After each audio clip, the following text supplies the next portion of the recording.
Okay, let's dive in. Today, we're tackling a really interesting sort of puzzle. We've got this collection of sources, basically, different online film and TV databases, profiles, all focusing on an actress named Barbara Moose.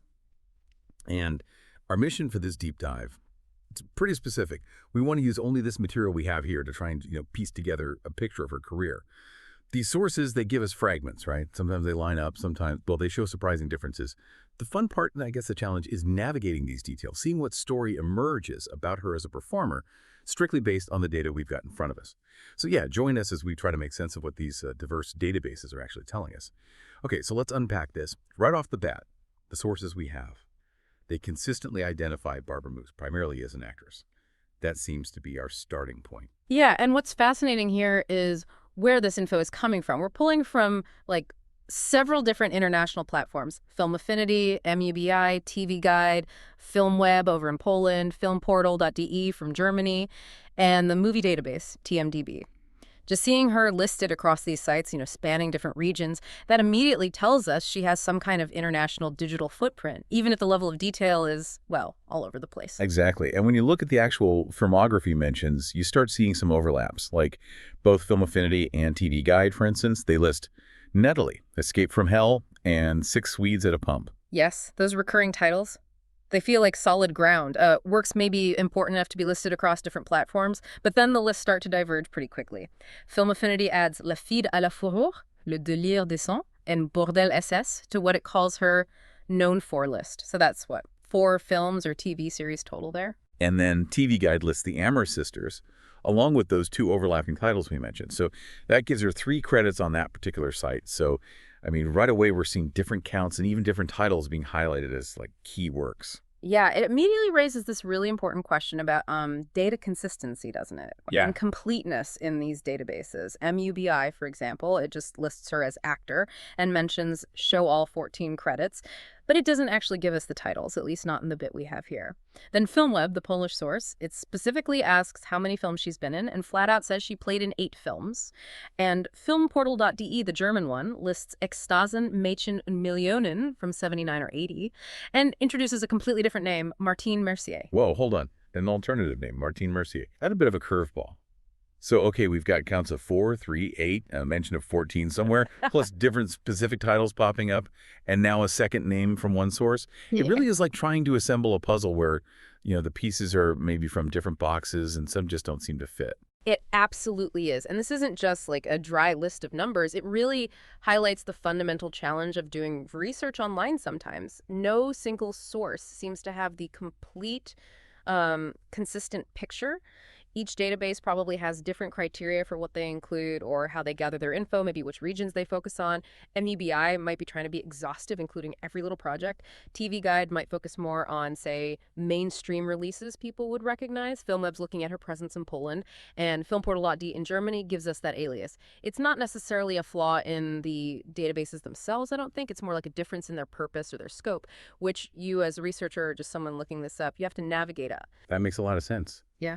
It forces you to look critically at the source itself, not just, the data it presents. Yeah. Okay, so beyond the titles and these wildly varying counts, Film Affinity also gives us maybe a little glimpse into who she worked with.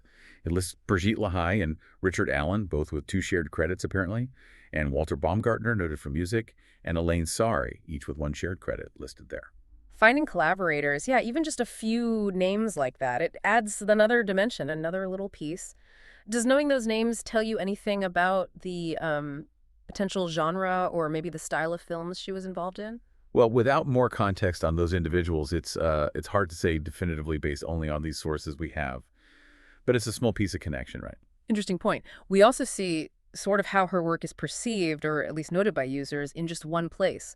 FilmWeb includes a user rating for her acting, a 7.0, but based on just 2 votes. I mean, that's such a tiny sample size. It feels almost more like a note that someone rated her, rather than a reliable indicator of quality or anything. Precisely. Yeah, it just tells you some minimal level of user engagement exists on that specific platform for her. Nothing more, really. And importantly, thinking about formal industry recognition, the FilmWeb source is very explicit. It states she did not receive an Oscar and did not win any awards or nominations. Okay, so here's where it gets really interesting when you try and put it all together, right? We took this collection of fragments, film titles, some overlapping, some unique to certain sites. These conflicting credit counts that range dramatically from, what, 3 up to potentially 14, a few collaborators mentioned on one site, that unexpected alternative name, Martin Mercier, from another. A tiny user rating on FilmWeb, Yep. and confirmation of no major awards listed there. What can you, the listener, actually take away from this kind of patchwork of information that we were provided with? Well, this deep dive, and remember, we're constrained entirely to the sources you provided us. It's shown us a digital footprint for an actress named Barbara Moose.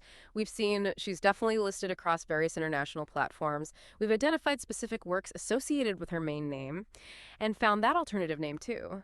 We noted collaborators listed by one source, and we saw that sparse information about audience reaction and her award status. Yeah, it's a really powerful illustration, I think, of how information about someone, especially maybe an actress, whose career might span different types of productions or different regions, how it can be scattered and, well, inconsistent across the digital landscape. Piecing it together isn't just about finding facts. It's about critically evaluating where those facts are coming from, acknowledging where the sources disagree, and understanding that probably no single database holds the whole story. You've quickly gained a consolidated view, but strictly based on analyzing these specific pieces of information we had together. So yeah, we took the raw details from these disparate database sources and brought them together. We tried to create a snapshot of Barbara Moose's presence as an actress, at least according to this specific material. Exactly. We navigated those differing film counts, identified the common titles and the unique ones, noted the collaborators mentioned, that alternative name from filmportal.de, and saw the limited audience rating and the award status info from FilmWeb. Every piece we discussed came directly from the sources provided to us for this dive. So here's a final thought for you to maybe mull over.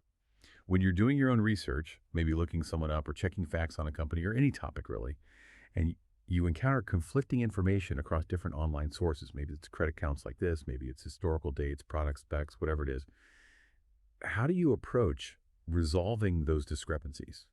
Or how do you decide which pieces of information seem more likely to be reliable based only on the information that's presented to you in those initial sources you're looking at? Something to think about.